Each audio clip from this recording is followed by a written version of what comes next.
How is everybody doing today? Welcome back to another episode of Boys in the Zone. This is a partnership with the Grid Network. I want to shout them out because I always forget and I feel so bad after I watch the show. So I got to get that on there. Got my guy Aaron B back from Tacos and Touchdowns. What's up, my man? Let them know where they can find you real quick if they didn't catch the last episode. Yes, sir. What's going on, EJ? So you can check us out at Tacos and Touchdowns on X and on IG, and then you can follow us on Facebook and on YouTube at Tacos and Touchdown Live. And if you want to follow me on Twitter, or well, you call it X now, Aaron B901. I'm still used to calling it X. Is weird to me, but Nah. It's always Twitter for yeah, me. just we're gonna keep it Twitter. So yeah, just follow me at that. I appreciate you, EJ, for having me back on the show. Can't wait to talk about some draft. Of What's going course. on, Vince? Vince, always in the chat. Oh, I feel like Vince is always the first person to pop in the chat, so I appreciate Vince immensely. So last episode, I left you with a little bit of homework. I said, let's scout some players, reconvene, because I kind of had to get off a little bit early last week, just to help my wife out with my daughter, my newest daughter, who is a little bit cranky. So I had to get off a little bit early last week, but we're reconvening. We're gonna go kind of long this episode. I feel like Okay. we broke down a lot of players, and we're ready to talk about everything in the Cowboys world. And that starts probably with the news of Tyron Smith likely not being on the team. What are your thoughts on that? And chat, also put your input in the chat as well. Yeah, when it comes to Tyron, I thought we'd at least have one more year with him, and then we'd find a left tackle for the future in the draft.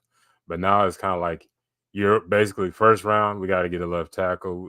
You can still kind of go BPA because there's a couple guys that you can maybe put it inside, but it looked like it's a guarantee we're looking at left tackle, and it just looked like I wish we kind of looked at getting a future tackle in the past instead of waiting to the last minute, or we're not going to pay Tyron Smith because he wants this amount of money, and we know he's not available the 17 or 18 games that we want him to. So Absolutely. And here's the thing: you gotta protect this guy right here. yeah, I like that shirt. Hey, the Step Brothers hit with Dak and CD. Had to get this whenever I saw it. No, but you got to protect that guy, and it starts with Tyron Smith. It starts with the offensive line, and Michael Gilkin has reported that they might not be with Tyron Smith this season. They might not be with Tyler Biadasz as well in that center. So you're looking at possibly having to fill two positions instead of the one. Tyler Biadasz, to me, I've kind of come around to like, okay, we should release him and we just Yeah, let him be kind of a thing. And we can fill that position with Brock Hoffman, TJ Bass, whoever you want to fill, or go into the draft, get a Graham Barton, a JPJ, a Frazier, one of those guys that you feel good about. And I haven't really scouted all that many centers. The only one I have is Jackson Powers Johnson. But, now it feels like you're more and more pigeonholed into the tackle in the first round. And I know you kind of alluded to that. Would you go tackle or center, more important position right now for the Cowboys? I would go with taking the blind side. I feel like we got some good, solid potential pieces at center with Hoffman or Bass. But like you were saying, there's guys that maybe we can get in maybe that early day three or maybe a day two guy can be that plug and play guy that could, but see if they could actually be effective in the running game. That's one of the things that we didn't have really with Biadasz. He was a solid center, but when it came to the run and being a mauler in the run game, he really wasn't that guy in that situation. He was a good solid pass pro guy, but maybe we could find a diamond in the rough in the day three or No, something like that. you nailed it on the head. I think that Biadasz just lacks that true power. He doesn't have the super great anchor from that middle, and for that reason, like you talk about the guys that he's going to have to go against in this division alone. You got the guys in Washington that are very good at getting that interior pressure. Jordan Davis and Jalen Carter for the Eagles. Mhm. We'll see what the Giants do if they do go ahead and re-sign. Why am I Leonard blanking Williams. on his name? Yeah, Leonard Williams. Yeah. And so, the big nasties up the middle is a problem. handling that. And honestly, that's where it really knocks off Dak from his game. He does a really good job at getting outside of the pocket when he feels that edge pressure. But when that interior pressure starts to push up on him, he can't step into throws as like he wants to. And that's incredibly pivotal for the West Coast offense, is just being in rhythm and on time and stepping up in your throws and just ripping it. And so I've been saying it. I want a big nasty center up the middle. So I guess we kind of differ in that. I feel like the center position has kind of been lacking since we lost Travis Frederick in the past. So, but with that being said, though, I've scouted personally. I think it's 8 tackles that I feel like any one of these guys could be, there at the Cowboys pick. I don't know how much. I think you said you scouted 3 tackles. I did 4 and then and 2 other guys that I've been watching film today. So I can, Okay. they're still fresh in my mind, so we can talk about them as well. Yeah.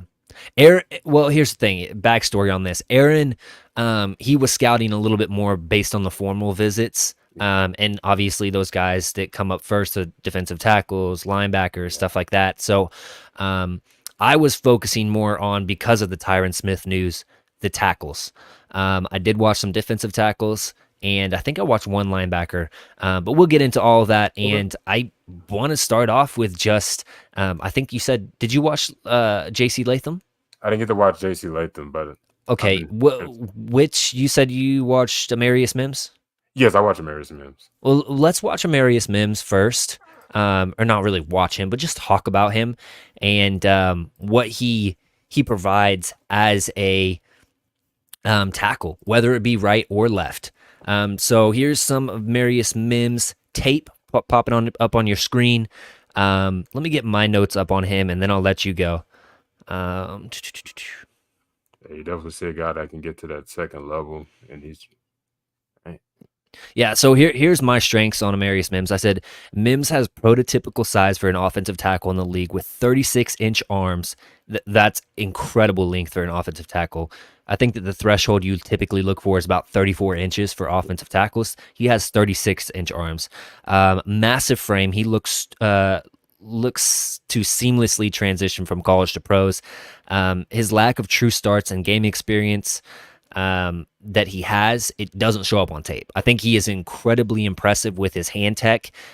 He marries his hands and his feet. He has good balance, doesn't get stood up too much, doesn't get over his skis. I think that he quickly disengages when his assignment doesn't completely engage with him and drops into coverage, and he instantly goes into helping his guards. I think that he's strong, lengthy. He's very athletic. We saw that in the combine with his testing. He has versatility. I think that in the interview processes, he said that he practiced about 60-40 between right side and left side. So he has that versatility to switch between the left tackle position and the right tackle position.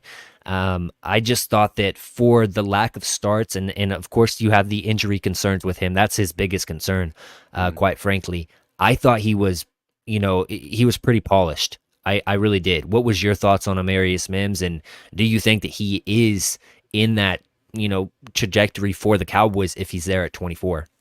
Yeah, when it comes to Amarius Mims, he has like one of the high potentials. Like he doesn't have all the snaps like a lot of these guys do.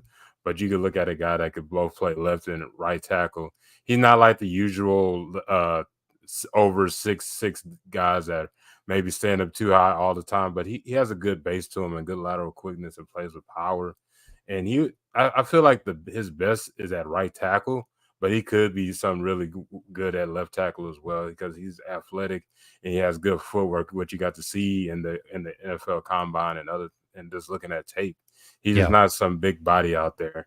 And when you see a lot of these guys like him and Guyton, they're not these big old chunky dudes. These guys like lean 320 pounds. You're like, no, he carries his weight incredibly well. Like I don't have any concerns about him being like overweight or anything. He carries it so well.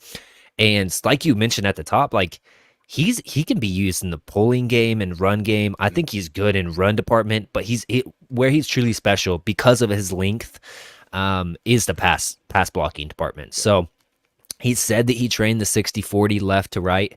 And if that's true, man, I would have no qualms with drafting this guy 24 and just throwing him there at left tackle and seeing what you have in him because like the only questions you really have, and I'll read my weaknesses here for Mims. I think the only weakness is he gets stood up a little bit at times, negating some of his natural strength. But he's so tall, like it's hard not to, be the low man. So needs to get a little bit better at bending his knees. Lack of true play experience. I said that, but it's not really experience because I feel like he's really polished in his hand tech and is just overall technique. I just don't think that he has a lot of game tape to look at. And then the injuries were the only thing. Really, those were my only weaknesses because he is so polished. Like if this guy had, let's say, 16 starts under his belt, I honestly think he's right up there with the other guys in this draft, the Olu Oh, Fashanos, the Joe Alts, because that's what type of prospect he is. Very, very good. It's just, can he stay healthy? And I like at 24, if you're telling me you have a potential all pro type of left tackle on the board, and yes, he has those injury concerns, but you take that shot, in my opinion. Do you kind of feel the same? yeah, absolutely. When it comes to him, he almost checks all the boxes when it comes to Dallas Cowboy offensive lineman. He has all the traits. It's just like like when it came to Tyron Smith, you were worrying about his hands and everything. Like he'd always have him out here, but he worked out getting them his hand placement right. But they love powerful dudes that are very athletic, and Amaris Mims fits that fit when it comes to being a powerful dude, and he got some good lateral quickness. And he's not just some big 300-pounder that can't move because you watch it on film and you watch it at the combine. He fits all the molds to be a left tackle. Yeah. Did you have any like negatives or weaknesses on him? My biggest negative was just like the game experience and just the injury history. That was my main one with him. That's your biggest concern is like it was a ankle injury and it was a Yep, tightrope ankle. surgery, and that's kind of when your biggest worry is the lower body injuries when it comes to your offensive lineman. Yeah. No, but it measures in at 6'7", 340, 36 and a quarter or an eighth inch arms, 21 years old, 5.07 40-yard dash. For how big he is, that is actually pretty freaky. I actually didn't have a pro comp for him. He's just so massive and just so raw coming out. I just didn't have any pro comp for him. Did you have one or? Nah, I feel like he's his own man, and it's just like he's gonna make his own pro comp at this point. Yeah, yeah. I honestly don't even do pro comps unless it just like sticks out to me like, oh my gosh, this guy's this guy. You know what I mean? Yeah. So I try to steer clear of those a lot of the times. But who was the other two that you watched? I watch Guyton and I watch Jordan Morgan. I know, which is really a guy that a lot of people are talking about. Yeah, let's go ahead and jump over to Jordan Morgan and I'll let you hit it off Okay. from the start. Okay, when it comes to Jordan Morgan, he's 6'5", 311, has a lot of playing experience. He's a good athlete with good lateral movement, plays with a natural kick slide. What you see in the film. When you get I got my notes a little sloppy. When you get at the edge, he pushes around and when he gets pushed around something, he has like the core and the athletic ability to recoil and get himself in power and push the edges outside Yeah, away from push the him wide. yeah, push him wide. And once his and he has a good anchor when it comes to his game. That's one thing I liked about him. His pass protection is one of the best in this draft. But I think his when it comes to his run game, he could be a mauler, but sometimes he gets overly aggressive, and sometimes he misses the guy he's blocking, but then he catches it back up. But I think that's one of the things I think he needs to improve on is just the brush up on still be aggressive, be more aware of the guy sometimes because sometimes he just pushing around, and next thing you know, the guy he's trying to catch up, he's like, oh, let me get this guy and everything. But I think Yeah. overall he's a good left tackle in this draft. Just the other problem is just the injury history. He's dealt with a couple of injuries throughout his career. He missed the final 3 games in 2020, and he played through a high ankle sprain in 2022, and then he tore his ACL in the final 2 games of the 22 The year season. prior. Yep. Yeah, the year prior. But overall, he'd be a good. He's solid as can be. I think he definitely could be a starting left tackle for this team. He doesn't have the higher ceiling as a Maris Mims, but I think he's not a slouch when it comes to being a left tackle. No, yeah, I honestly, I think you nailed him. I think that when you talk about him, he's kind of already at his ceiling a little bit. Yeah, Well, I'll say that in pass pro. In run department, I feel like he can get a lot better. But let me just read through my notes. I said a 3-year starter at Arizona, Morgan is known for his experience and pass protection savvy. Morgan explodes out of his set, getting nice depth on his kick step, exhibiting balance and proper leverage while showing nice patience in pass pro. Has a nice power stab to negate rushers. Rushers off the edge, exhibits strong hands capable of grabbing and engaging through blocks, good adjustment ability and counter movement to negate nuanced rushers, like you mentioned. Has that core strength to kind of get around and recollect himself a little bit. Possesses a good knowledge and awareness to deal with stunts along the line. I thought that he picked up stunts really, really good, which was one of the facets of Chuma Adoga. Just he didn't know his assignments, and so I don't think you're going to have that with this guy. I said he has enough athletic ability to be good enough in pulled run blocks, but I have his doubt about him truly being elite as a run blocker.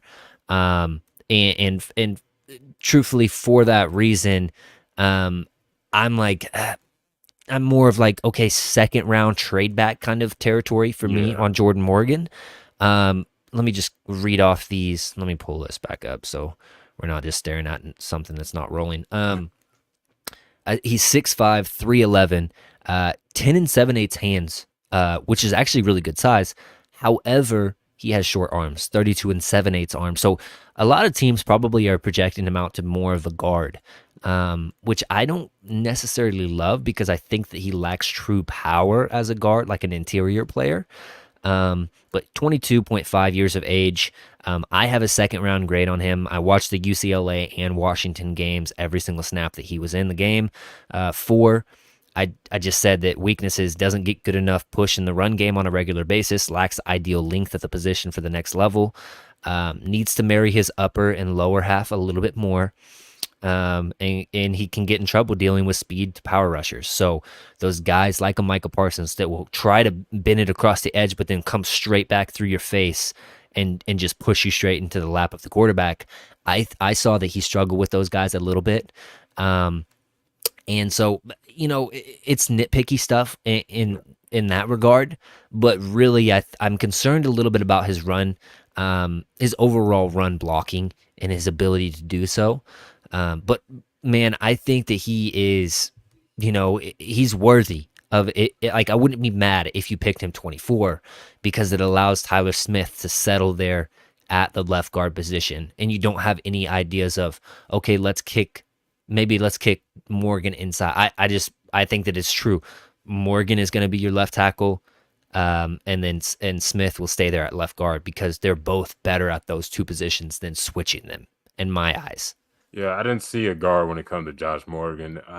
I know, like they say, he has shorter arms, but I think he could still figure out how to be a solid a left tackle in this league.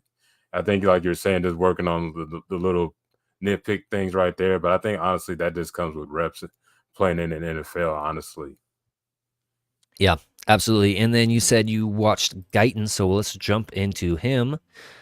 And I will go ahead and pull this up. yeah, I found some fun facts about when it comes to Tyler Guyton.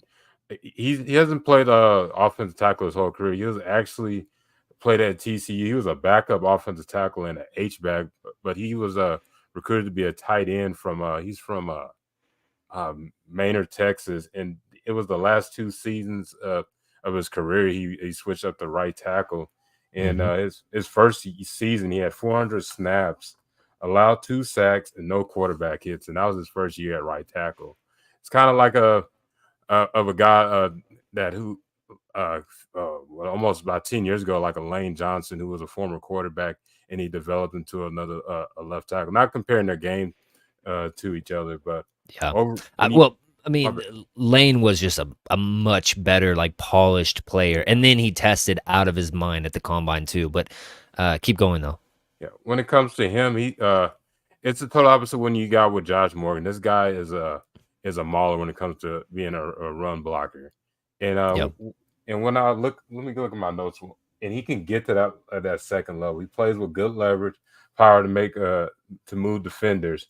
That my biggest weakness, he plays too tall. Of course, he's 6'8", and 322 pounds, but I think he can work on that. He has good fluid lateral movement. And for a guy that's 322 pounds, he can move, and he's perfect for the zone blocking scheme. And if you could switch him to left tackle, I think he'll do well. He's gonna have his growing pains, of course, but I think when it comes to the run game, opening up things for our running backs and everything, he'll do well at that. Yeah. Let me read my scouting report on Tyler Guyton. If I can find him here. Hold on just a sec. All right, I said Guyton is an imposing player that has some really nice potential and upside at the position. While he lacks true consistency in pass protection and run blocking, he does have flashes. His power and athleticism is evident, and he's exceptionally explosive off the snap to help get the jump on the defender. Shows nice balance and patience in pass pro, but the true technical side of his game needs work for him to truly trust what he sees. Has exceptional range as a pulling blocker, and his angles need work. Would do well to learn behind a tackle for a year and then fill that role.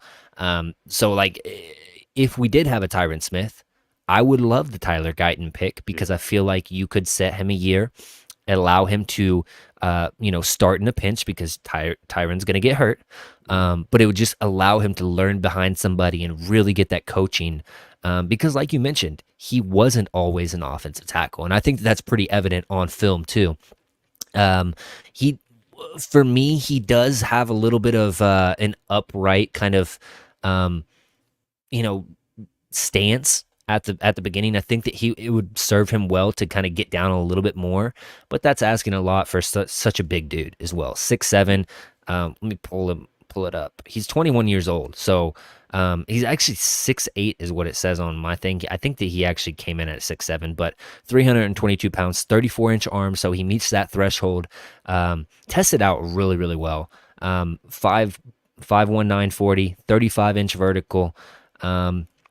He has the big hands, big arms, so if he really gets nuanced as a pass blocker and just gets his arms and hands clenched on you in the blocking game, I think that he can be very effective in that role. It just, with him, it just continued trust and development over time and just the ability to really hone in on his craft, because when he's feeling it, I feel like he is, pretty good as a true pass blocker. I think that you can see some games he's feeling it a lot better, and he gets out of that kick stance quickly, puts his hand on you, and I also like that.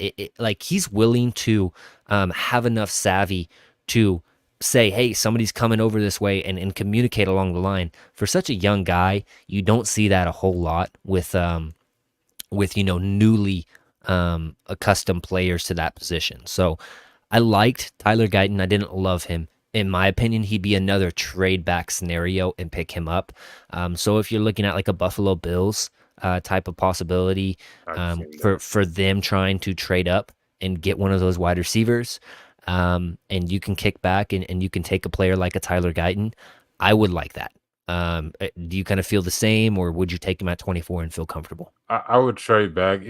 It'd be a perfect fit if we had Tyron Smith, where, like you said, he could learn from a veteran guy, but he's still a developmental guy, but you would still get a good solid left tackle. He's gonna have, like I was saying, that he's gonna have his growing pains, just still learning the position. But I would definitely trade back and try to get some extra picks in there, because we're still missing that 4th round pick, and if we can get a package where we can get at least one of those early day threes, I'm down with that. Yeah. And we'll go ahead and kick it over straight to this next guy, which is Troy Fautanu, I think is how he actually says it. Not sure on the pronunciation, but I will jump straight into my notes on him. So Fautanu is a tackle that some teams probably see as more of a guard entering the NFL. With that being said, he has got excellent bend and balance at the position, offered solid patience, IQ, and athleticism as a pass protector, and the athleticism translates also as a pulling blocker. While he lacks an elite anchor, he plays with nice leverage and understanding of the game, exhibits solid hand technique more often than not, uses one and two hand stabs to ward off defenders, shows a more aggressive technique and pass protection than other tackles in the class. Good to okay in run blocking, not extremely great at that department, but I think that he's good enough. Excellent ability to maintain the pocket, pushing speed rushers up and outside. Plays with nice balance against power rushers as well. And he had an incredibly impressive combine, which I thought I didn't expect him to test out that well, but he might have had the best combine for an offensive tackle. My weaknesses on him was just needs to add more functional play weight and strength at the next level, needs to use his natural lower center of gravity to his advantage a little bit more in the run game, and needs to improve in the run department overall, which comes with playing, getting that extra play weight and strength. He came in at 6'4", 317. Age is a little bit higher than some of these other guys, 23 years old. He does have the 34-inch arms, which was huge because I don't think that a lot of people, scouts and media people, thought that he had that length. So for him to meet that threshold of 34-inch was a huge deal. I have a true second round grade on him. I'm not pushing him all the way up in the first round grades yet, but he did impress. I think that he does have small hands, only 9.5 inches. So it's kind of strange for him to have such, the good length, but he doesn't have those super,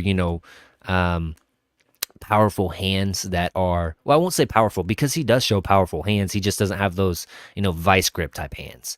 What did you see from him? But I see one thing. His mirror game is really good. It's just like you said, he has the power, but it's like you're saying, he doesn't.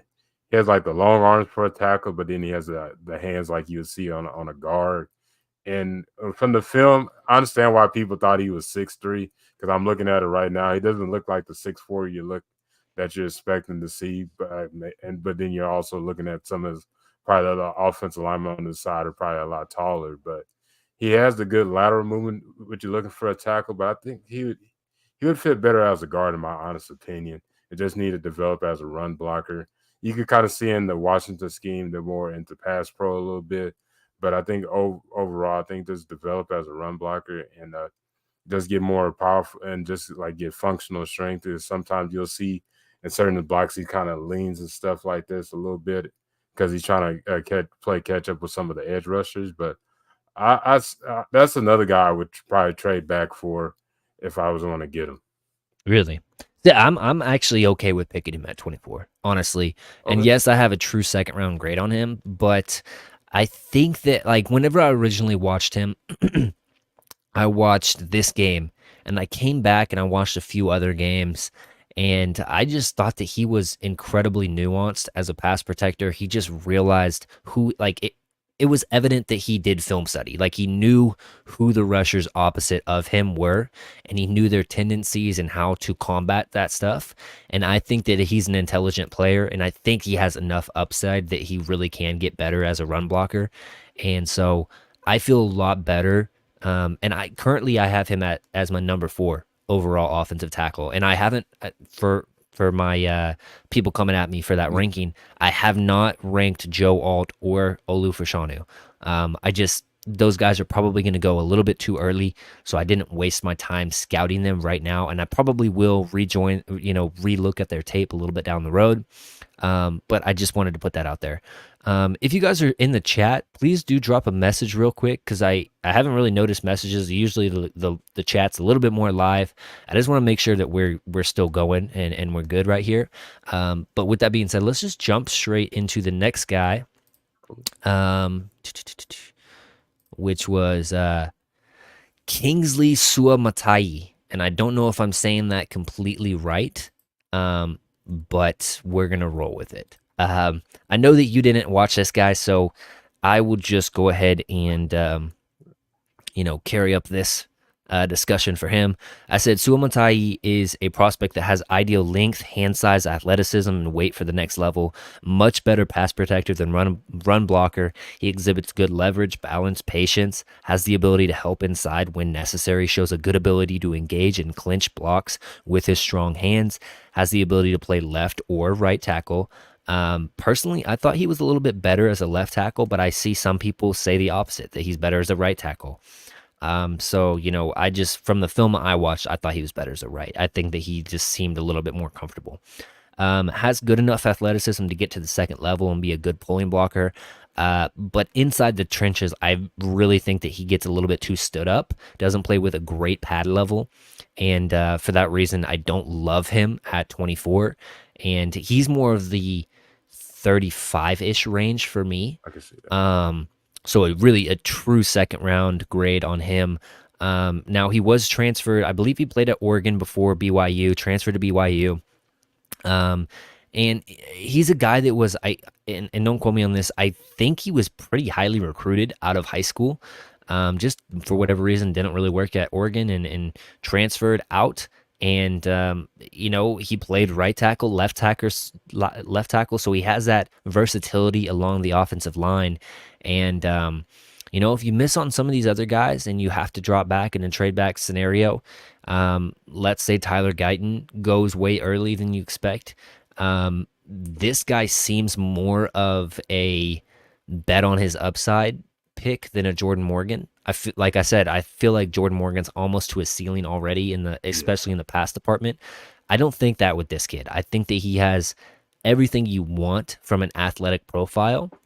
He just needs to get that nuance and that understanding for the game a little bit better.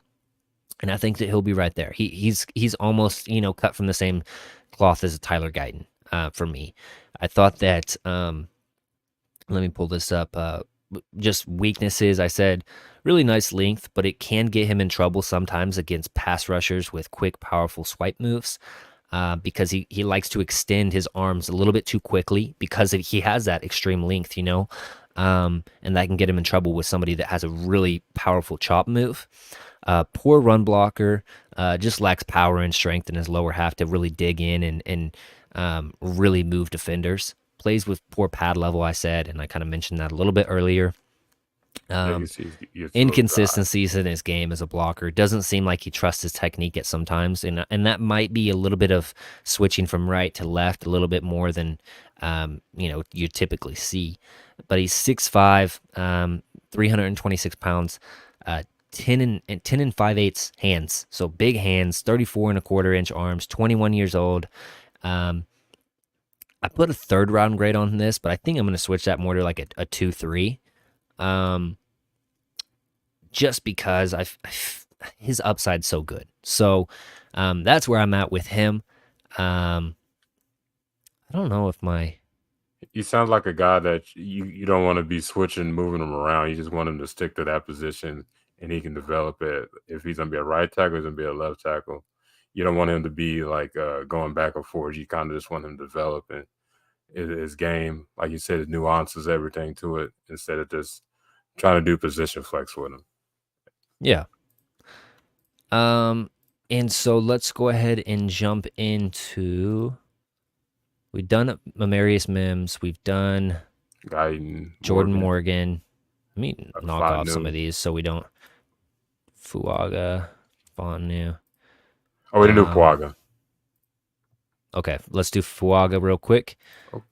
You said we did? I don't think we did. Oh, we didn't do Fuaga. That's what I was saying. Oh man, I messed that up. Hang with me here, guys. Alrighty.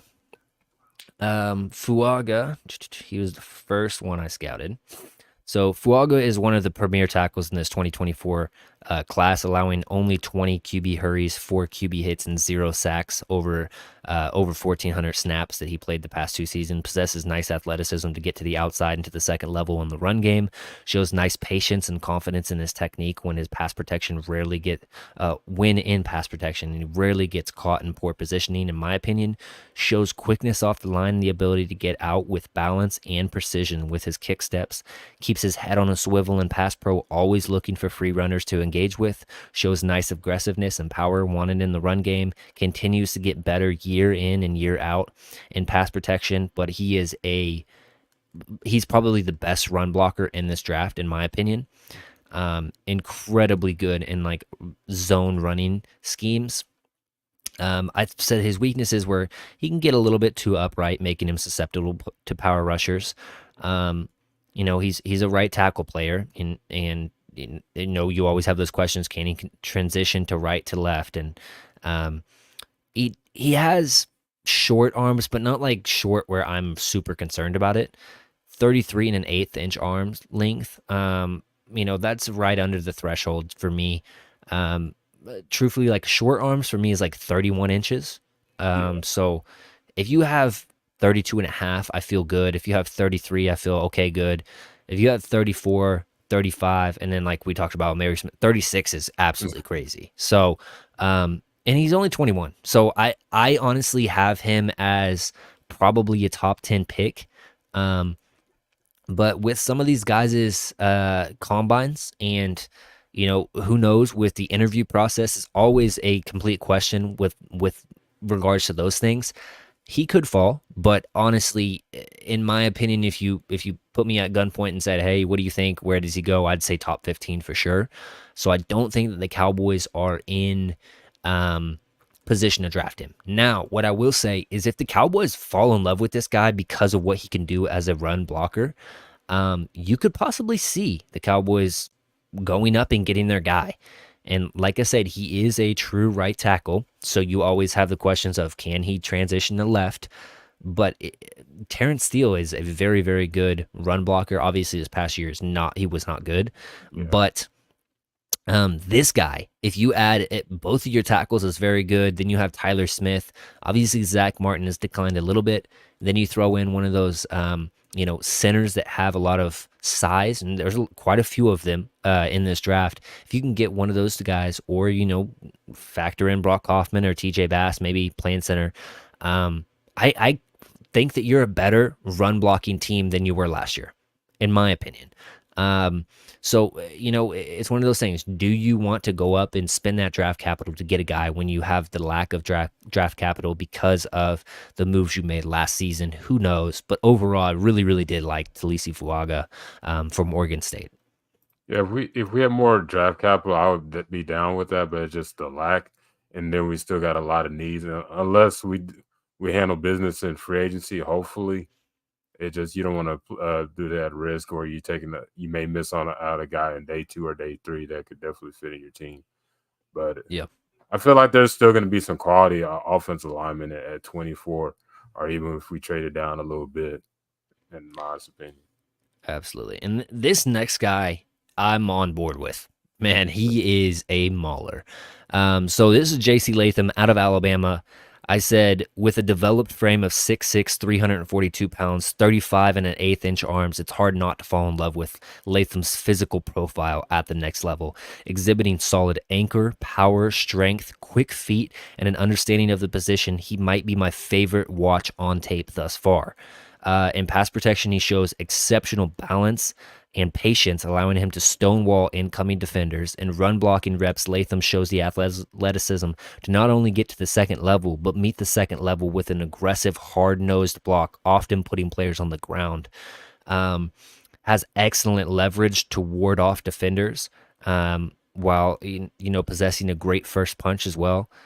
Can reach block without question, has and does an excellent job of sealing the edge. Seems to have more of a guard body type, which was my only real negative on him. But I liked what I saw from him at tackle, and I would move forward expecting him to be a tackle. If that doesn't work out, then you kick him into guard. But he has the length and the athletic profile to play as a true tackle.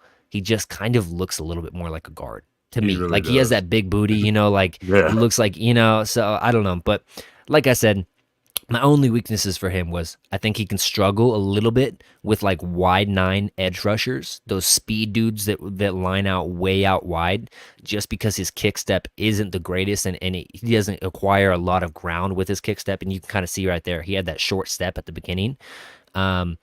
but that was my only thing. And then he needed to clean up penalties. Um, and then also, sorry, not my only thing.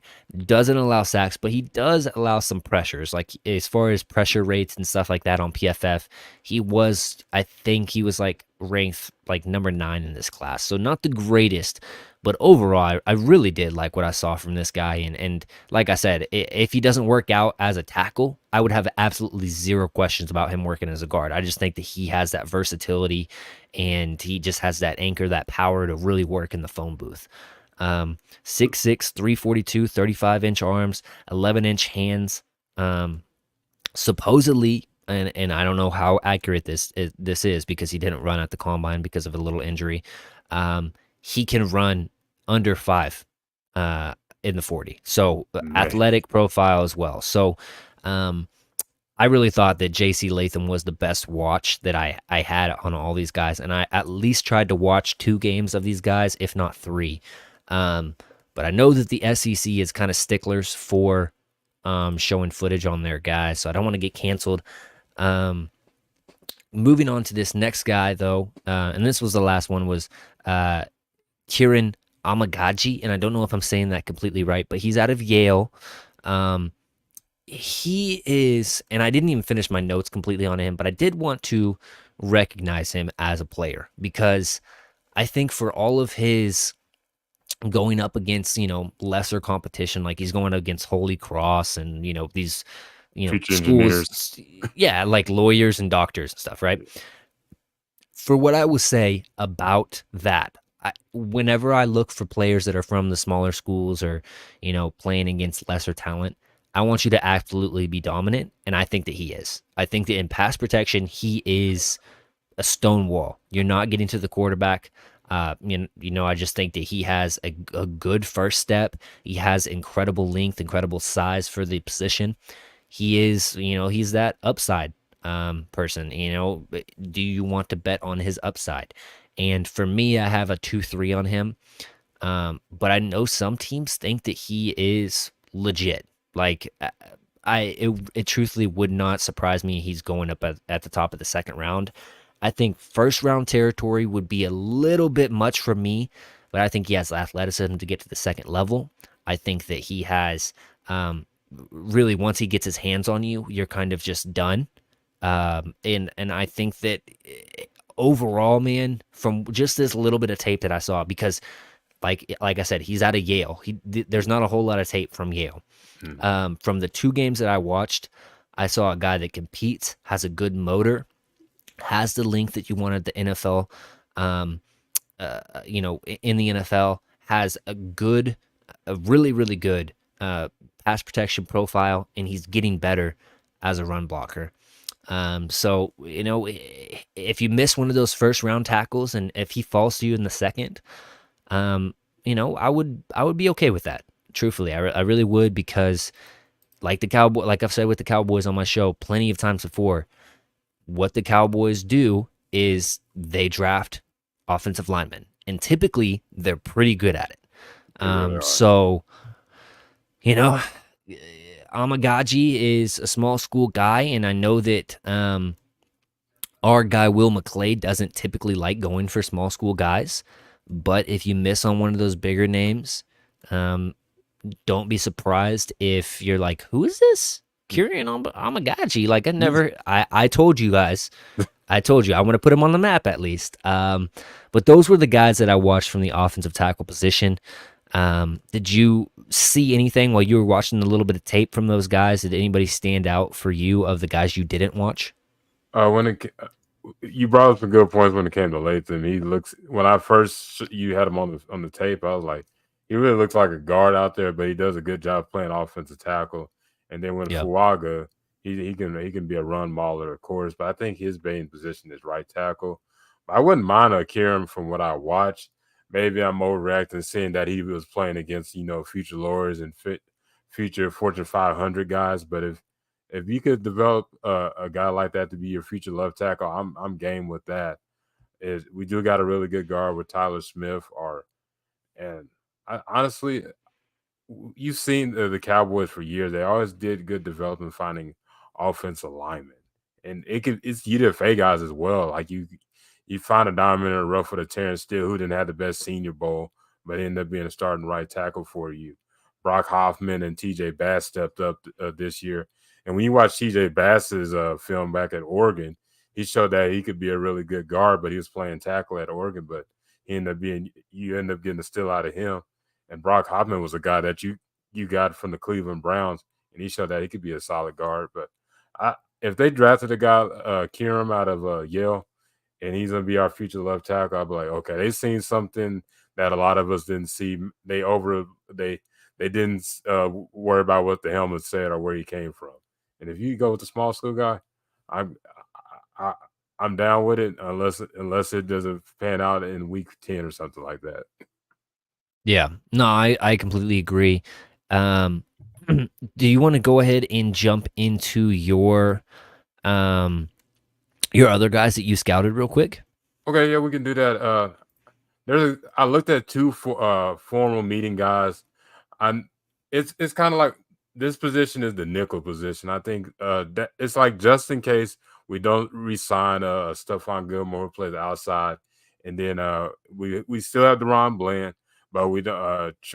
We're trying to figure out is Trayvon Diggs going to be the same guy he was in his first years in the game because he's coming back from that ACL injury. So Yeah. two nickels that I looked at are Kalen Carson and Chris Adams-Drain, two guys that I really like their game. They're similar. They both could. I'll go with Kalen Carson first, who could play both inside and outside, plays aggressive during the 50-50 ball, making the ball difficult for receivers to catch it. He's not afraid to come downhill and make a tackle. What school is he out of? Oh, Wake Forest. My apologies. I forgot to say. No, you're good. Yeah, he's 6 foot 199. He has good size. Can both play inside and outside. What did you have his arm length? His arm? No, I don't have his arm length. I'll search it up while you're talking. Go ahead. Okay.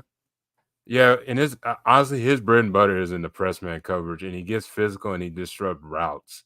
But when his weakness to me, at times he makes spotty angles I've seen on film when he makes the tackles, and that could lead to the receiver getting extra yards and honestly missed tackles. But he's a guy that will recover, and when he makes a angle, he'll get up and try to recover and make that tackle. But honestly, I have him as a late second to third round type of guy. And Okay. he's a more of a lockdown type of corner. He doesn't have the interceptions. He had 42 tackles, 29 solo tackles, 1 forced fumble, 8 pass deflections. So he's not, if you're looking for that ball hawk and nickel, he's not that type of guy. Yeah, so it looks like he has only 8.25-inch hands, which are pretty tiny. Which would make sense for him not getting a whole lot of interceptions, just because a lot of the times that comes down to catching balls with one hand and then kind of getting it just batted down and then grabbing it and stuff like that. Arm length 31 3/8, not great, but he's in that 50 percentile area. What up, Manny? Wow. Looks like they're using the 5th-year option on Parsons. Yeah, absolutely. You cannot not do that with Micah. So you got to pick him up. But right now we're talking about Kalen Carson, cornerback out of Wake Forest. Height 6 foot, 199, like you said, 40-yard dash, 4.48. So not the fastest guy. Was he more like a zone corner, press man? What'd you see on tape? He was more of a press man corner. Okay. Yeah. That's why you said. I mean, just for me and what I kind of see from just his measurables, I think he probably projects a little bit more into the slot just based on his arm length and stuff like that. Not saying that he can't jam wide receivers, but a lot of the wide receivers that he's going to be going up against on the outside are going to be able to fight through those jams a lot quicker because he doesn't have the extreme length. Like when I think of really good length, I think of like a Joey Porter Jr. That's why I really like Joey Porter Jr. is because he had those super, super long arms, and that negates a lot of those routes that are one cut and to the middle. Those simple slant routes, stuff like that. That negates that because it allows him to come back around and shadow that guy and then bat the ball down because of that length. With the slot corners a little bit more, they don't have to jam as much. They just play more mirror technique, and they don't have to worry about the length just overall as much. So overall, man, if you're saying that he's legit a second, third rounder, I'm gonna have to check him out because I have not watched any corners outside of Cooper DeJean. Uh, Oh, that man, he could play a little bit everywhere around when it comes to being in the secondary when it comes to Cooper DeJean. absolutely. Who was your second guy? You said Second guy, it's another nickel guy. Is Chris Abrams out of Mizzou, who's a 5'11", 179. That's his biggest knock to me. He's below average size for it to be. He's not going to be an outside corner in the NFL, but he has a natural feel to track the ball. A former wide receiver transitioned to a corner as a sophomore, has that making ability. He had 4 interceptions, one forced fumble, 12 pass deflection. If you look at, I know his arms are longer than Kalen Carson's, and he can be involved in the run support and man coverage duty. yeah. Overall, good smooth transition to change direction and when tracking receivers.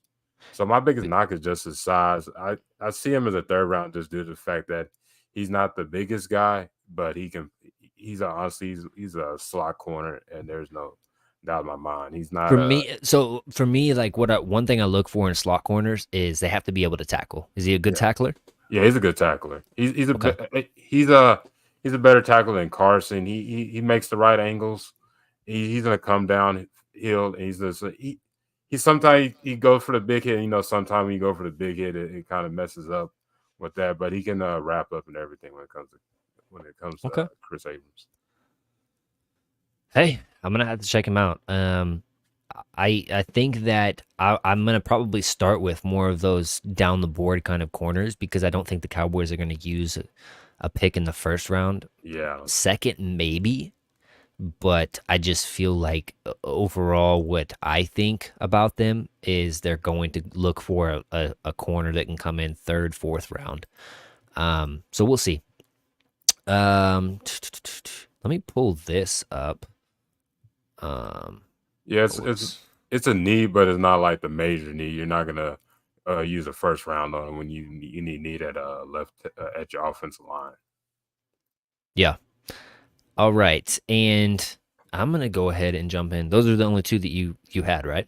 Yeah, those are the main ones. I had to look back. I got some notes, but those are the main ones I wanted to talk about. Okay. Let me jump into my other guys that I went and watched, and this guy is fun. Braden Fisk out of FSU. I'll play the stuff right here, and you'll see him get some plays in here. I think this one was crazy. He just pops off, boom. Ooh. But anyways, Fisk is a juiced up, hyper athletic 3-tech defensive tackle out of SSU. 6'4", 292. Fisk has good size, but comparative to other defensive tackles, he lacks overall length. With that being said, he more than makes up for it with his motor and alpha mentality. His get off at the snap is amongst the best I've scouted.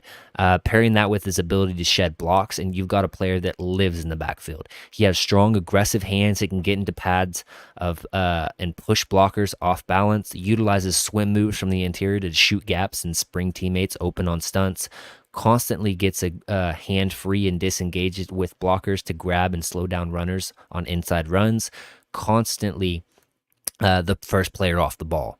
I just think that his athleticism pops off the screen. And you can see just what I'm talking about. Every single snap, boom, he's up and he's causing havoc in the inside. I said his weaknesses was just struggles when playing against length, bigger guys. They can get their hands on him a little bit easier. He does struggle with that a little bit. When he isn't playing low and he kind of gets fatigued or stood up, he is not nearly as effective. Like low man wins in football, and he is the perfect example of that. When he is low and he's just hair on fire going towards the quarterback, he is hard to stop. Needs to be better when wrapping up wrapping up ball carriers in the backfield. Overall, I just thought that he whiffed on a few tackles here and there, but and this is right there. Like you got to get him down. But anyways, like I said, 4'7", 840, very very fast. 31-inch arms, very short. Like I said, he struggles with the length, and he's 24 years old. So if he was 21 and he had, let's say, 32-inch arms, I would honestly probably have a first round grade on him because I feel like he would deal with the length so much better, and you had the upside of him continuing to get better. He's 24, and that is like, and I think he's a 5th year senior. So that is like a lot of scouts put a knock on, older players just because it's a young man's league. But overall, man, I really, really liked this guy. And if you told me the Cowboys got him in the second round, I would love the pick. What were your thoughts just watching these little bit of clips? Yeah, I see an explosive athlete, and yeah, you could see the short arms, but once he gets low, he honestly doesn't win against the guard. Uh, Super, super powerful lower half too, man. yeah, and he's a sideline to sideline tackler. There's a couple guys like him and Dwayne Carter. You could see who could go side to sideline because not every defensive tackle could do that, but they could do it. So they do it effortlessly. But Yeah. it was just like the age. Yeah, it's the biggest thing when it comes to scouts. That's going to drop him to that second round. But if he had the 32-inch arms and he was 21 years old, it wouldn't even be an opportunity for us to get him, to be my honest opinion from what I've seen. Yeah. No, you're 100% right. Um, Let me pull this We got next him in guy second up. round. I'd be happy from what I've seen. Oh, facts. Let me get back over here and pop this up on the screen. Jerzon Newton. This dude is probably going to go before the Cowboys get a chance to pick him. But for the guys that liked Kalaji Kancey last year, he is kind of cut from that same cloth. Just very, very smooth as a rusher, can be bounced across all over the defensive line. Let me pull my notes up here real quick. Newton might be the top defensive tackle in this draft. With an ability to be used all over the formation, Newton really puts pressure on opposing offenses by finding and exploiting their weak link. Newton also exhibits active, strong hands that are technically sound and effective, constantly fights through holds and shows a nose for the football, exhibits a sweet swipe pull move to swim past blockers and get to the backfield quickly. Excellent wrap-up tackler in the backfield, highly effective in pass rush and run defense, gets deep, consistent push from the interior, disallowing QBs to step up in the pocket, high motor player that plays through the whistle, has solid pad level, and when used as a defensive end, he actually has impressive bend for his size. His weaknesses were just needs to get a little bit better and stronger against doubles. Can be a little over violent when landing hits on QBs, and that comes with penalties. And just needs to be a tick earlier off the snap sometimes. I think that just comes with fatigue and just overall getting his conditioning a little bit better. But this kid, and let me read off his measurables a little bit right here. 6'2", 304, 32 and 3/4 inch arms, so a lot longer than Braden Fisk. And he's 21 years old. So you got the upside with this kid, and he's just as disrupted in the backfield. He lives in the backfield. Just in absolute dominant 3-tech defensive tackle, and like I said, you can use him a little bit as a defensive end in some sets. He moves all across the line, which that versatility is so important because, like you've seen with Micah Parsons, you can put them against their weakest link and just let them go. Like I said, sometimes he can do to add some more functional play strength, but he's very quick. You can see his nuance as a pass rusher as well. Just that little shed move right there, that double swim over the top is impressive, and he just wins so smooth and so quickly. It's so disruptive, man. I What was see a your guy. thoughts? I see a guy with violent hands and is always moving his feet and everything, and good hands and good leverage. And if you played him at end sometimes, I definitely put him against if you're playing against like a more finesse offensive tackle against him because he's That was physical. that hit that I was talking about, man. Oh, That was one of the ones that I tabbed on him because he comes in like a freaking missile. yeah. But I loved what I saw from him. He's a So lean if you got 300 too. him, sign me up, buddy. Yeah. And then the last guy that I wanted to talk about, and let me pull up his tape real quick. It's no surprise. It's my boy, Tavondre Sweat. And I love this dude, Oh, man. I really do. And some people are talking about him possibly being, down there in the third round. If you got him in the third round, dude, oh my goodness, I would be ecstatic. Yeah, I'm grading Um, that pick a A if you get him in the third round. yeah, third round is crazy. Let me get this really quick back up. Alrighty, let's go ahead and play this while I'm talking about the man. Um, Tavondre Sweat, man, standing at 6'4", 366 pounds, Sweat is a mammoth of a human being. While his weight and athletic testing might concern some teams, I have no problems with his projection to the pros. With a collection of wicked, strong, aggressive hands, raw strength in the lower half, and a stature that makes throwing over the top very difficult for opposing QBs, it's hard not to like his floor at the very least. Solid get off for his size, awareness to bat down balls when he sees QBs wind up for the throw, ability to climb the interior pocket and clog run lanes, eats up double teams and creates one-on-one opportunities for his teammates, and just overall a people eater. Like he's Yeah, just gonna sit in there and he's going to at the very least clog up defensive lane. Like I'll say this: whenever I watch this kid, from the very first game I watched of him, I was like, holy crap, this guy's supposedly a third rounder. He's better on tape than freaking Mozzie Smith. Has better get uh, off from the jump. Look at that get off right there. Like that's pretty good for how big he is. at 360. Um, yeah, 366. Like, come on. For me, he's already, and maybe this is me going overboard. He's already better than Mozzie Smith, in my opinion. Now, of course, you have the concerns of if he's playing at that big of a weight, can he continue to be effective throughout the game? And that's very real.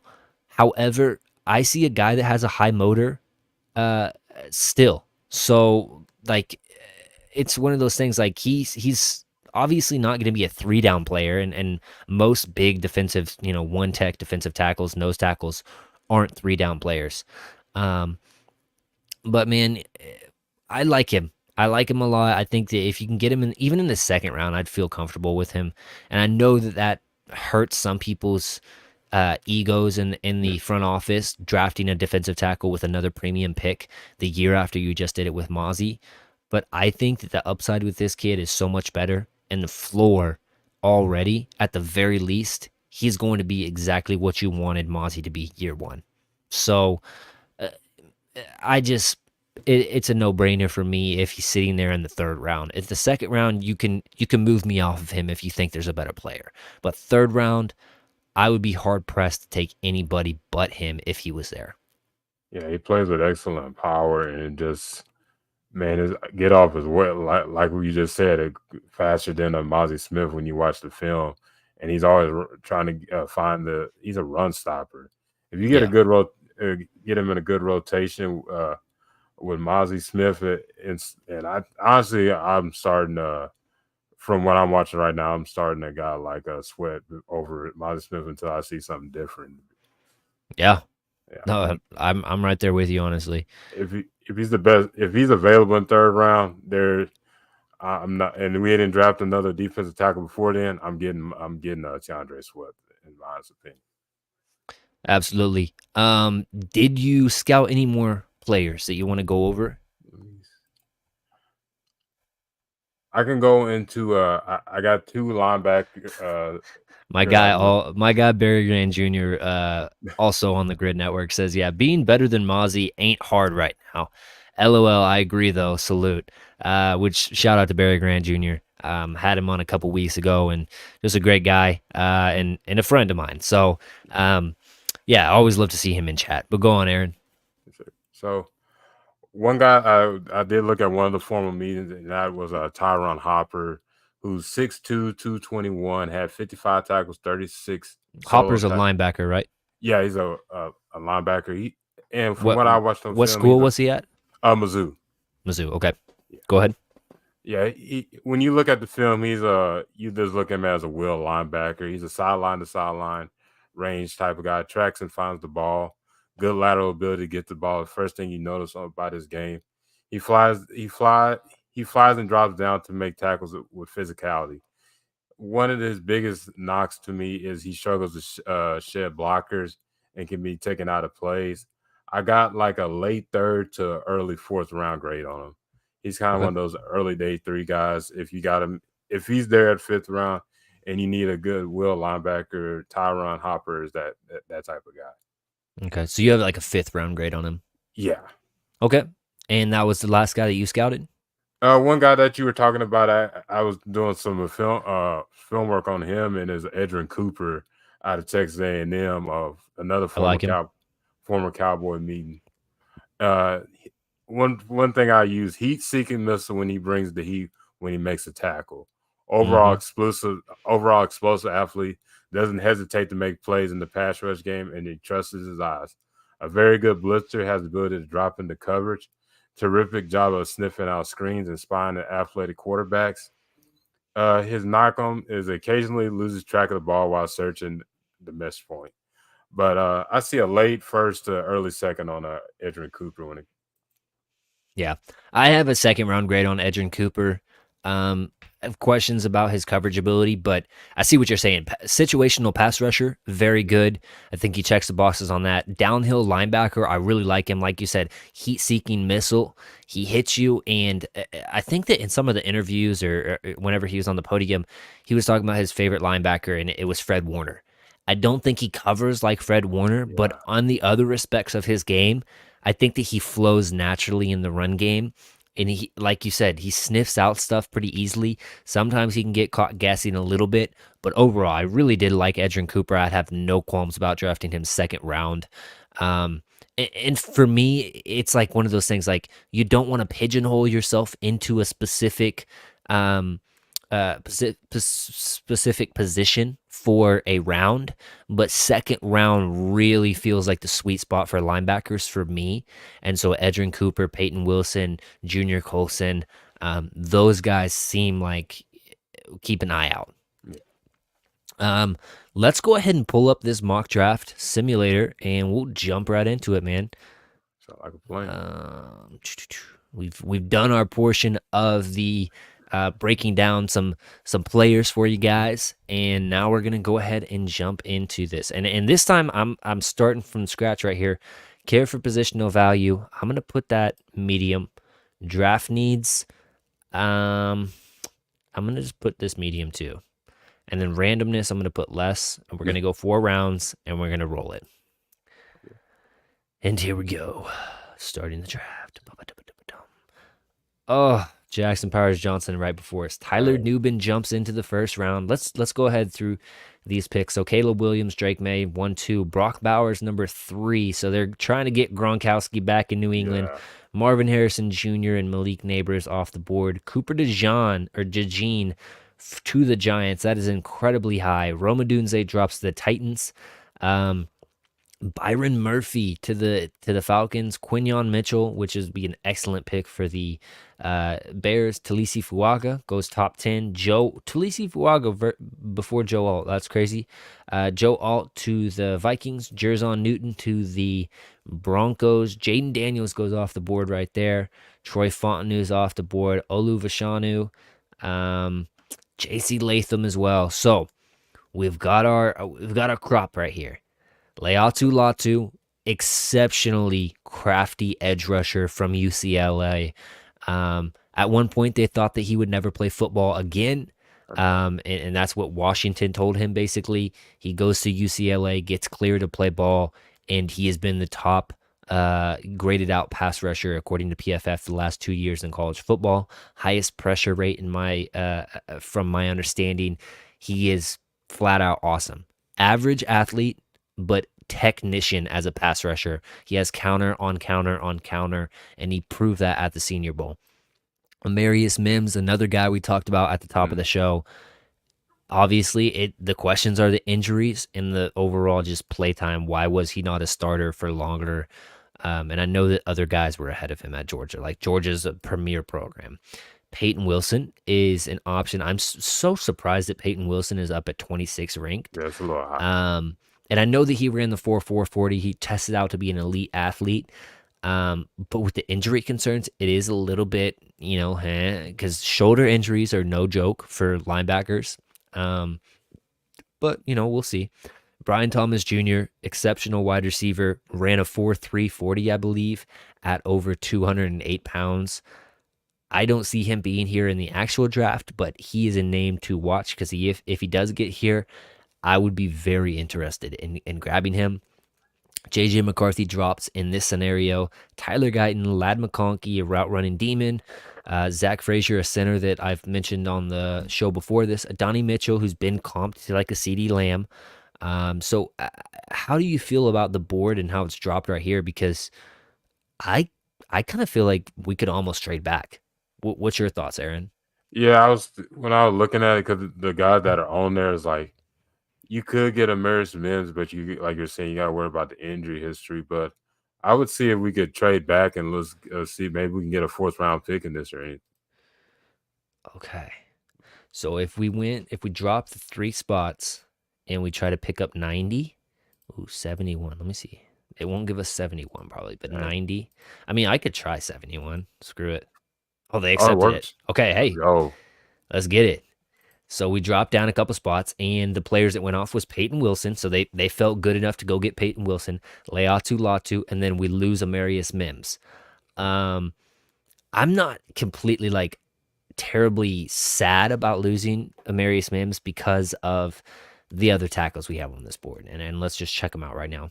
Tyler Guyton, Jordan Morgan, Kingsley Suamatai, and then Kieran Amagaji. Like I mentioned, obviously you would feel good about Tyler Guyton if you get the extra pick and you drop back and you get the extra pick. And I feel good about possibly drafting Tyler Guyton. Do we want to go to upside here, or do we want to go Jordan Morgan, or do we want to go complete curveball and grab Brian Thomas Jr. Or AD Mitchell? Those are 2 guys that I would look at, or a press man guy that's. And if you know anything about Mike Zimmer, he kind of plays an Alabama type of a defense in Kool-Aid McKinstry. TJ Tampa, I don't think tested out all that well, if I remember. Or no, it was Ennis Rakestraw Jr. didn't test out all that well. yeah. But wow, Braden Fisk is up here now. That's good for him, man. But what's your thought process here, Aaron? When it comes to, I'm looking at the offensive tackles when it comes to Guyton and Morgan, but then it's enticing that a Brian Thomas is right there available and AD Mitchell as well. But Which one do you like? Which one do you like better out of those 2? Out of the offensive tackle? No, out of Brian Thomas and AD Mitchell. I'm a Texas fan. I like AD Mitchell, but when it comes to Brian Thomas being that deep threat and being a red zone threat, I would lean more towards Brian Thomas, especially after being over 200 pounds and running was a 4.39. Yeah, I think it was a 4.36 maybe. Ooh, I don't know though, but I knew it was a 4.3 for sure. And I think both of those 2 players, I think the AD Mitchell ran a 4.3 as well. yeah, Which is great too. So, or we could look at trade offers too. I mean, we could drop on honestly to the 2nd round and possibly pick up another pick and still get our guy. Of course, you don't get the 5th round option if you drop out of there. But it's one of those things. Do we entertain that? I honestly kind of want to go, since we got that extra pick, I honestly want to go BPA route and get Brian Thomas, in my honest opinion. Ooh, juicy. We ran through those prospects a little quicker than I anticipated. So we honestly could run a all BPA draft and then an all like we got to fill these needs. Yeah. So let's make this one the BPA route. Let's go ahead and draft Brian Thomas Jr. and see what happens, man. So AD Mitchell right off the board right after. Let's check these players out real quick. TJ Tampa, Lad McConkey. Wow. So Tyler Guyton is. Oh, so we would have been able to draft Tyler Guyton if we dropped to that 33 pick, which is interesting. Jordan Morgan goes off the board. Bo Nix right there. Kamari Lassiter, Troy Franklin, Darius Robinson, who's been getting a lot of praise. Kingsley Suamatai goes right there. Keon Coleman to the Eagles. Ricky Pearsall, Jaden Hicks. So Kyrie Jackson. Okay, so let's check if we got anybody at offense. Oh, Kieran Amagaji. So do you want to bet on the super upside player, or do you want to see the linebackers? Edrin Cooper's still here, man. That's enticing. Yeah. I like him better than Junior Colson. I'll say that straight off the bat. Yeah, watch Um, your film. Yeah, Cooper's a better linebacker. yeah, Man, I feel like we should go tackle because he, once you pass Kieran, it's kind of like you dealing with a lot of guys that have a he's deep. raw too, though. I mean, and Yeah, he's a small school guy. Like, do you feel like Will McClay would do that? You know, and yeah, my yeah. guy Falcon in the chat, Junior Golson. Um, no draft him or unsub. Oh, that's dirty. I'm Dang. working my way to 500 subs. Come on, Falcon. Um, I feel just me. Well, actually, I want to do an exercise. I'm gonna count 3, 2, 1, and we're both gonna say the player that we think we should draft, and we'll see if it's the same. Man. Okay, All here we go. 3, 2, 1. Edrin Cooper. right. Ah, What were you saying? I was saying Kieran, but Oh man, I'm like Will McClay wouldn't draft a tackle from a small school in the second round. So I'm like Chris Jenkins. Go Chris with the. Jenkins in there. I didn't watch him, but he did get a formal interview, I believe. Yeah, he did. Um, We got a wide Rook receiver. Oro. I have not watched him, but that name right there alone is enough for me to continue to push him down and not watch him just because I don't want to say that name. Jonathan Brooks, interesting. I honestly think Edrin Cooper is the guy here. Christian Haynes, man, Christian Haynes could jump in there at center. And I know that sounds crazy, but this guy he's a dog. He's a competitor. And let's check out his profile here. 6'2", 313, senior, 4-star recruit, has good first step off the line of scrimmage, makes some impactful blocks as a puller and zone blocker. Overall athleticism good, but he can get off balance when in space. He isn't as much of a people mover in man or gap blocking schemes. He also doesn't sit as low as he should in pass pro. I know a lot of the guys that I trust as far as draft analysis and stuff like that, and they seem like they really like Christian Haynes. Are you willing to go Christian Haynes, or you want to go with the linebacker Edrin Cooper, or should we scroll down here a little bit more? I'm starting to lean towards Christian Haynes. I feel like we could still get a linebacker in the next round or the round before. He could be a potential center or guard for us. I know he's a bit on the shorter side for a guard. But Okay. Yeah, let's go Christian Haynes. I honestly don't see a lot of people, mocking him to the Cowboys. So I don't hate that. And this was our second pick that we picked up, and Edrin Cooper's still on the board. So this fell perfectly for us because, or we can go to Tavondre Sweat. we were just talking about him being in that round.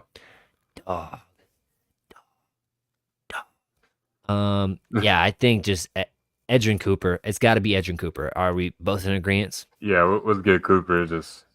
I'm hoping that Tavondre Sweat lasts till 87. Oh man, where did he go? 80. But hey, maybe DJ Reader isn't back in Cincinnati and we picked him up in free agency. Who knows? Blake Corum is interesting. Cedric Van Pran, a true center. But we just picked up Haynes for the reason of shifting him into center. Malachi Corley is a wide receiver that's a Debo Samuel type, extremely good at breaking tackles and making people miss. I think he has like 50 broken tackles over the past 2 years for a wide receiver, which is absolutely crazy. But man, and he's fast. He's one of those dudes. He's a dog. But we have spent a high pick in a wide receiver, Bucky Irving. He has a place in my heart. I love Bucky. I just think that he's so tough to bring down as like a little dude. And I know he's small, but man, he's not a Deuce Vaughn small. Don't get me wrong. Yeah. Like he's big, but he's smaller for a running back in the NFL, but he has some wicked runs on tape and hurt his stock at the combine. And Corum is just that dude. Is what Falcon says. I truthfully, I wouldn't have a problem drafting Blake Corum in this area. I said Once he gets down to the the third round range, I would pick uh uh Bucky, or not Bucky Irving, Corum. Marshawn Lloyd. I know I talked about Marshawn Lloyd Yeah. before we got on last time. He is an intriguing dude. Ran a 4.4 at the combine. Big enough, like he's solid. He's bricked up, and his cutting ability is out of this world. His feet are so smooth. I love Marshawn Lloyd. Would I take him over Blake Corum right now? I don't know. Um, my guy AJ from the Grid Network as well, and Cowboys Can Fan, crack him if you got him, is in the chat as well. So I got to shout him out. Out of all these names that you kind of see, who's somebody that stands out to you? And the running backs are right there, and I see one of my nickels on there, but man, if I can get Blake Corum in this round, I would go with him. I don't understand this. Trey Benson at 115. I don't understand. I don't know why he's so low on these things. I don't. I just don't understand it. Cooper Beebe is another one we gotta have in the back of our head for our next mock draft that we do. Oh yeah. Just because like he's another guy I think could possibly shift in there to center as well. But I think that it's running back for me. Yeah. So do we want to go Blake Corum? Do we want to go Trey Benson? Do we want to go Bucky Irving? Do we want to go Marshawn Lloyd? Like who do we feel good about? And let me pull up these running backs. Audric Estime. Talk about somebody that hurt their stock at the draft. Yeah. Audric Estime hurt his stock. And I'm hoping if Audric Estime lasts the 5th round, oh my gosh, I would love that. Just because like he's one of my pet cats. And yeah, sure, he didn't run fast, but he was never a super like run past everybody, but he consistently got what's considered a big play in college, which is just 10 yards or more as runs. He consistently got those. I think he was like 3rd in the nation in big play runs, which is crazy because he doesn't have home run speed at all. He's a patient runner. So yeah, so which guy would you go with? Man, I would go with Blake Corum, but just seeing Trey Benson up there, I just know he's not going to be there available at this. What round are we in? The 3rd? 3rd. Yeah. I don't see Trey Benson is ahead of Blake Corum in my stack. So I would lean Trey Benson, and I know that Falcons in the chat like clamoring Blake Corum. But if I'm staying true to my board, I gotta draft Trey Benson. Yeah, if Trey Benson is really available in the 3rd round and realistic, I would go with Benson on that. All right, let's go ahead and get him. Yeah, Trey Benson. Okay. Here we are at 4th round, 125. And I don't know that do we technically have a 4th rounder? Let me search this up. I thought we...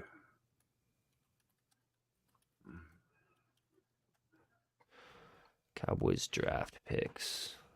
No, we don't have a 4th. I know we have a 5th.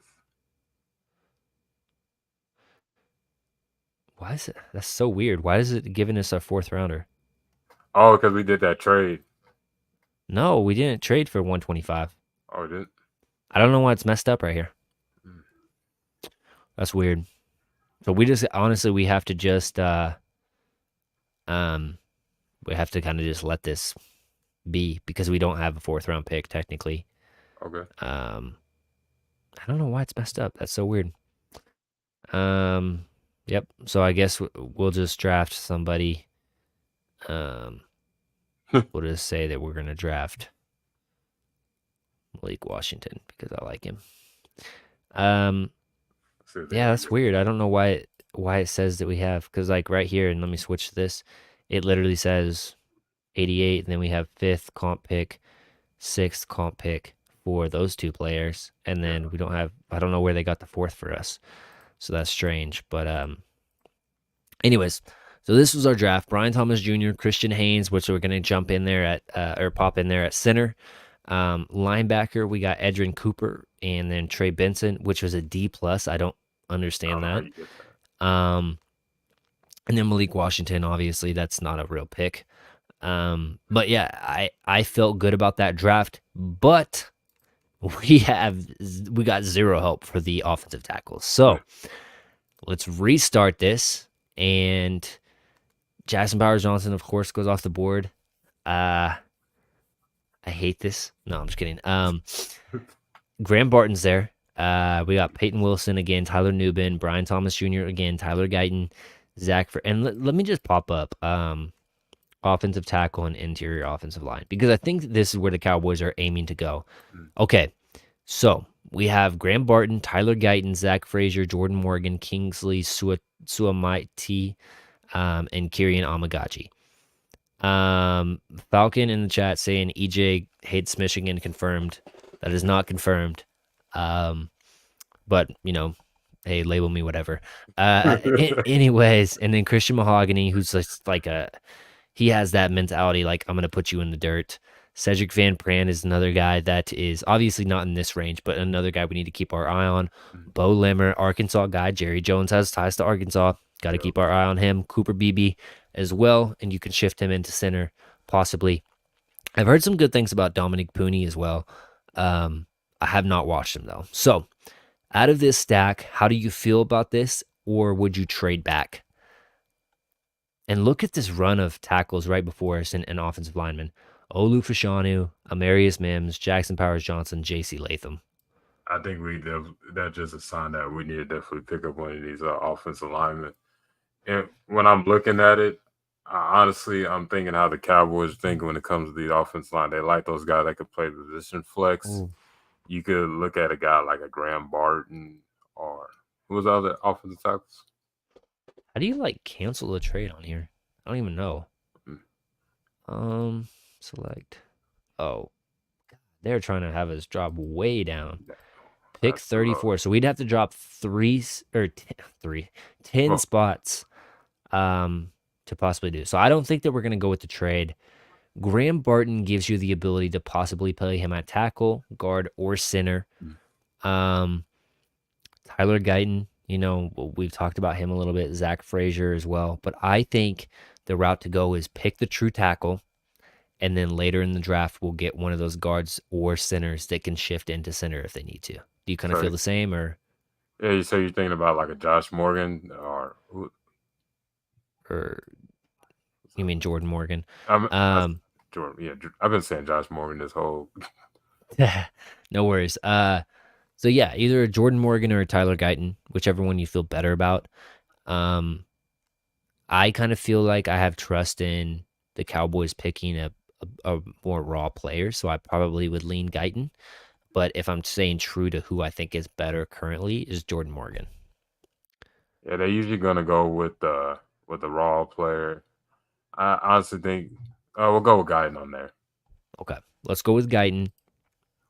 Draft this man Guyton, and down here again, and let's see who else is still on the board. So we made a good decision in going with Guyton because Morgan went off the board. Interior O-line, so Christian Haynes is still there. We got Mahogany as well, Cedric Van Pran, Bo Limmer, Cooper Beebe. So I think we're good on offensive line right now. I truly think we can probably go BPA. Okay. Edrin Cooper is here. Chop Robinson is intriguing just because of his athletic testing. Absolutely crazy. And I know he's more of a raw pass rusher, but pass rusher is a sneaky need for this team. I have not watched Jonah Ellis, but Chop Robinson has fallen, and it's likely that he probably goes round 1. So he's a name we should consider. Edrin Cooper is here. We both like him. Junior Colson is here. Xavier Worthy, which I've said on record many times before, like I love Xavier Worthy on tape, and I think he's a really good player. However, I don't love him with the pairing of CeeDee Lamb just because CeeDee works so well inside and out in that slot and then kicking outside. And I really think Xavier Worthy is more going to live inside the slot. So unfortunately, I probably wouldn't draft him there. Devontre Sweat and then Xavier Legette. Man, if Xavier Legette could last to the 3rd round, I'd feel great about that. Where are you leaning here and why? I'm leaning towards Edrin Cooper or or Jalen Polk. I'm leaning towards Edrin Cooper too. because I feel like this wide receiver, it's gonna stretch, and the linebackers don't, in my opinion. So, I'm willing to go Edgerrin Cooper, and I feel good about that. So let's go ahead and do that. Yeah, we'll go Coop. And here we go. And we've got some good names here. So Cedric Van Pran, Christian Mahogany, Blake Corum again. Is Cooper Beebe still here? Let me go up here and check this out. Interior O-line. Cooper Beebe is here. You know, I might look back at trying to trade back with some team down here, just to kind of maybe recoup another pick, an actual 4th rounder. So maybe I could finesse Washington right there at 101. Where's 101? Washington, 101 and 103 for my 87. See if it works. Oh, it worked. Let's go. Let's resume this, and we're gonna actually get a 4th round pick in this one. Okay. So a lot of these guys are still left for us, and let's just, for knowledge of who they picked. So they took Christian Mahogany. Mason McCormick is a guy that I've heard a lot about. He's a small school guy, South Dakota State. Cedric Van Pan went off the board. Chris Abrams right there, Drain. Your guy that you talked about a little bit. But yeah, I feel really good about this because we have 2 almost near back-to-back picks. So, you know, let's check this thing out here. All best of players. So right now we have a tackle and we have a linebacker. Let's check out linebackers. Let's check out wide receivers. Let's check out running backs, and let's check out edges too. That could be a sneaky need, and interior O-line. Ray Davis, I have not watched. Marshawn Lloyd, you know what I think about him. Bo Limmer, I would feel completely comfortable drafting a true center in Bo Limmer. Seems like he has solid grades as well, and I know PFF isn't everything, but you know, he looks to be a good run blocking center. 6'5", okay, 307, so solid size. I like him. Trey Benson's still here. I'm not gonna pick Trey Benson just for the sake of I just don't think he's gonna be here again. Cooper Beebe, I like the name and I like the kid. Tested better than anticipated. Yeah, he has longer arms too than what they thought. Yeah, Mo Kamara, which I've been on record saying that I like. What name stands out to you, and where would you go? I would say we could get a interior lineman first, because right after the Panthers pick, we can get one of those running backs. Yeah, let's go Bo Limmer with this pick, and then Lafu went through, and then now we've got our pick of the litter as far as running back goes. So 2 year guys around there. I know. I'm not picking Trey Benson, but Audric Estime is there. I love Audric Estime. I know he has a slow 40-yard dash, but that's not everything. This dude's built like a tank, and I just loved him on tape. So Marshawn Lloyd, though, he has potential to be very electric and get extra yards. He's a guy that I don't think that the blocking has to be perfect in order for him to get yardage. So I really like Marshawn Lloyd. Yeah, give me Marshawn Lynch in here. Braylon Allen, a big dude. He's one of my favorites. You know, once he gets going, he's hard to bring down, and he's super young. I think he's only 20 years old. Just a beast of a human. Isaac Guerendo, super fast. Really, like, if this dude goes to the 49ers, I'll be mad because I feel like they'll use him the right way and he'll just be crazy. Or the Dolphins, like, the rich get richer with running backs and stuff like that. I think that he's really good, but I can see him with one of those teams. These other guys I just haven't watched. Let's check out wide receivers too. Javon Baker, I've heard really good things about this kid. Malik Washington, I absolutely love, and I know he's more of like a slot only kind of a guy, but 4th round now we're kind of, it's in that area of okay, Tosh Washington, another littler guy, but he just creates separation, super dynamic. Um, Luke McCaffrey haven't watched. Um, yeah, the other guys. Jordan Whittington is interesting Yeah, because he's been hampered with some injuries in the past. But as far as like high school prospects, he was really good. So he's a guy that like if you can get him to stay healthy, you might get like a sleeper in this draft later down the road. yeah. I actually watched him in high school because him and my cousin played on the same high school team. So he played a little bit of everything in high school: quarterback, running back, wide receiver, safety. Okay. What's your kind of like if there's any like blinking lights at you for these players here? For a long time, it's been Marshawn Lloyd or Braylon Allen. But if you get a guy, either one of those guys, I uh, like Lloyd better. So I mean, I just feel like he's a home like he could take a 60 yarder to a house. You know what I mean? I just feel yeah, like he has speed. He has cut like his feet are just smooth, man, and he just knows how to just get extra yardage. So I'm gonna go with Marshawn Lloyd, and we're gonna finish out our draft. I know that this is technically a pick of ours, but um, we'll just pick BPA just so it doesn't completely ruin our grade. that's a Um, good BPA right there. yeah, Cooper BB and Tyler Guyton only a C plus, Edrin Cooper B, Bo Limmer B plus, Marshawn Lloyd A minus, and then Cooper BB with the B minus. But that's not an actual pick for us, so man, I feel good about what we did. And let's pull us back up on the screen so we can talk a little bit and close it out. I feel good about what we did in those drafts, though. Feel good about our breakdowns of the players that we talked about today. And I hope that anybody that's watching this or is going to watch it in the future can leave me a like on this video. Subscribe if you're not. Set those notifications so you come into the show each Tuesday. And big shout out to my guys at the Grid Network as well for just helping me out with all sorts of stuff. But as far as, watching this video and even talking on the video between the two of us, I felt like we had some good analysis. And I'm excited to do this again in the future between us.